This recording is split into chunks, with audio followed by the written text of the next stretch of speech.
Nomination ಪ್ರಾಸೆಸ್ಸಲ್ಲಿ Rakshita ಅವರು first choose ಮಾಡಿದ್ದೆ ಕಾವ್ಯ ಮತ್ತು ಸ್ಪಂದನ ಅವರನ್ನು.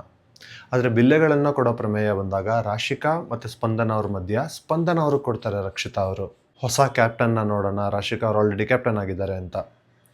ಸ್ಪಂದನ ಅವರು ಡಿಸರ್ವಿಂಗ್ ಇದ್ದಾರೋ ನಾನ್ ಡಿಸರ್ವಿಂಗ್ ಇದ್ದಾರೋ ಪಕ್ಕಕ್ಕಿಡೋಣ, ರಕ್ಷಿತಾ ಅವ್ರು ಮಾಡಿದ ಸರಿನೋ ತಪ್ಪೋ ಪಕ್ಕಕ್ಕಿಡೋಣ. ಆದರೆ ಆ ಥಾಟ್ ಒಬ್ಬ ಇಷ್ಟ ಇಲ್ಲದೇ ಇರೋ ವ್ಯಕ್ತಿಗೆ ಪುಷ್ ಕೊಡೋದಿದೆಯಲ್ಲ, ಆ ಥಾಟ್ ಬೇರೆ ಯಾರಿಗೂ ಬರಲ್ಲ. ಧನುಷ್ಗೆ ಬರಲ್ಲ, ಕಾವ್ಯಾಗೆ ಬರಲ್ಲ, ಗಿಲ್ಲಿಗಂತೂ ಬರೋದೇ ಇಲ್ಲ.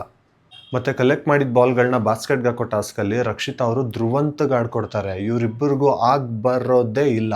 ಮತ್ತು ಫೈನಲ್ ಆಗಿ ಕ್ಯಾಪ್ಟನ್ನ ಸೆಲೆಕ್ಟ್ ಮಾಡೋಕ್ಕೆ ವೋಟಿಂಗಿಗೆ ಬಂದಾಗ ರಕ್ಷಿತಾ ಅವರು ಅಶ್ವಿನಿ ಅವ್ರಿಗೆ ವೋಟ್ ಮಾಡ್ತಾರೆ, ಧನು ಅವ್ರಿಗೆ ವೋಟ್ ಮಾಡಲ್ಲ, ಹೊಸ ಕ್ಯಾಪ್ಟನ್ನ ನೋಡಬೇಕು ಅಂತ.